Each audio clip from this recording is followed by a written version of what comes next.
के बाद स्वागत है। चलिए खबरों पर अब बात करेंगे, लेकिन उससे पहले सीधे आपको यहां से ले चलते हैं हरिद्वार की ओर, जहां पर आज केंद्रीय गृह मंत्री अमित शाह हरिद्वार दौरे पर है, कार्यक्रम में पहुंचे हैं, संबोधित कर रहे हैं। उपस्थित सभी भारतीय जनता पार्टी के वरिष्ठ नेतागण और आज इस विशाल समारोह में आए हुए प्यारे भाइयों, बहनों, माताओं और मेरे जिगर के टुकड़े जैसे युवा मित्रों, आप सभी को राम राम।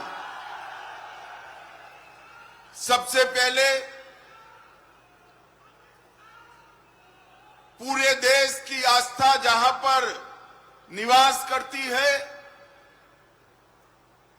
पूरे देश के सभी अखाड़ों के, सभी प्रकार के संगठन के संतगण जहां निवास करते हैं, वो देवभूमि उत्तराखंड को मैं प्रणाम कर कर मेरी बात की शुरुआत करता हूं। बाबा केदारनाथ धाम, बद्रीनाथ धाम, गंगोत्री, यमुनोत्री और हेमकुंड साहिब के साथ यहां विद्यमान अनेकानेक तीर्थों को प्रणाम कर कर मेरी बात की शुरुआत करना चाहता हूं। भाइयों बहनों, आज मौका है धामी जी की सरकार के 4 साल पूरा होने का, मगर इसके साथ साथ मौका है भारतीय जनता पार्टी की सरकार के 9 साल भी आज पूरे हो रहे हैं। 9 साल भी आज। अभी अभी मोदी जी आए थे, उत्तराखंड के 25 साल का महोत्सव शुरू कर कर गए। मैं आज इस कार्यक्रम के माध्यम से उत्तराखंड की जनता को बताने आया हूं कि एक जमाना था जब ये उत्तराखंड देवभूमि अपने अधिकारों के लिए संघर्ष कर रही, अलग राज्य, अलग पहचान, उत्तराखंड की संस्कृति, इसको बचाने के लिए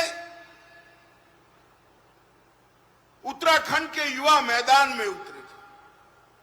और उस वक्त एक कांग्रेस पार्टी और समाजवादी पार्टी ने सहन न हो सके ऐसा दमन हमारे उत्तराखंड के युवाओं पर किया था।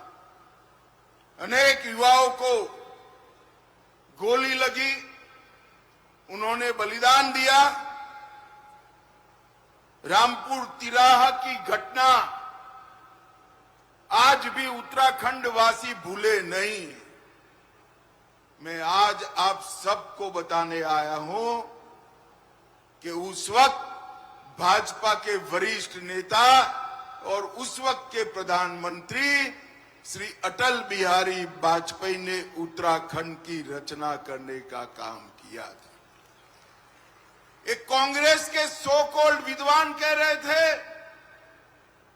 छोटे राज्य कैसे टिकेंगे, इनकी अर्थव्यवस्थाएं कैसे चलेगी। अटल जी ने 3 छोटे राज्य बनाए थे, उत्तराखंड, छत्तीसगढ़ और झारखंड।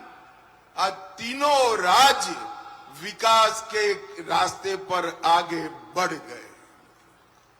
और आज मैं कहने आया हूं, जब हमारी सरकार के 9 साल पूरे हो रहे हैं, मुझे याद है त्रिवेंद्र सिंह रावत जी को मुख्यमंत्री बनाया था।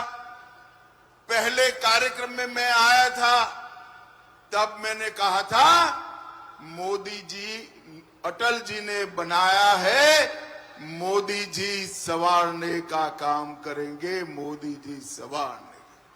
और ये 9 साल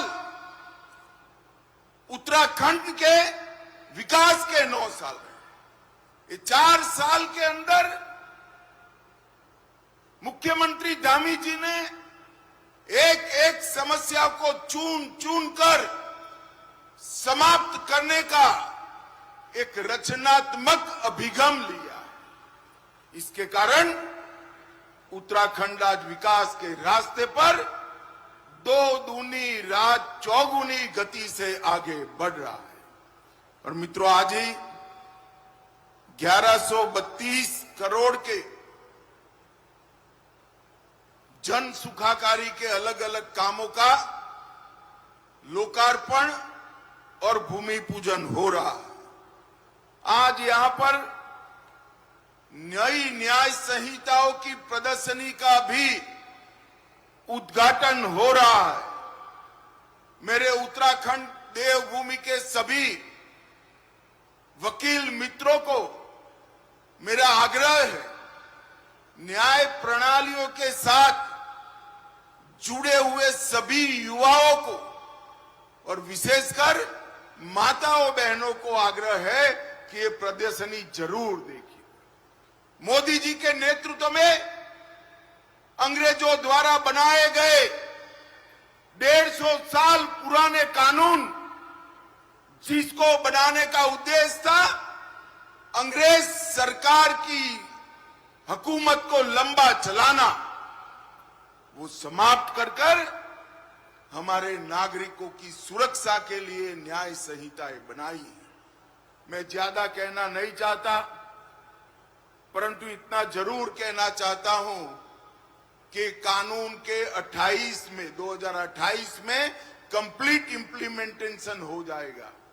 उसके बाद कोई भी नागरिक पुलिस थाने में जाकर एफआईआर कराएगा, 3 साल में सुप्रीम कोर्ट तक की पूरी न्याय प्रणाली समाप्त हो जाएगी। अब समय पर न्याय मिलेगा। ये दुनिया के सबसे आधुनिक न्याय संहिताएं हैं और ये दुनिया की सबसे वैज्ञानिक न्याय संहिता है। मेरा आग्रह है कि आप सभी लोग जरूर इसको देखिएगा। आज यहां पर एक जोर जोर से नारे लगा रहे हैं, 1900 युवाओं को पुलिस आरक्षियों का नौकरी मिल गया है। मैं सभी युवाओं को मन से पूछना चाहता हूं, अगर कांग्रेस की सरकार होती तो ये नौकरी आपको मिलती क्या? जरा जोर से बोलो, मिलती क्या? पर्ची भी चाहिए होती और खर्ची भी लगती, दोनों लगता। अब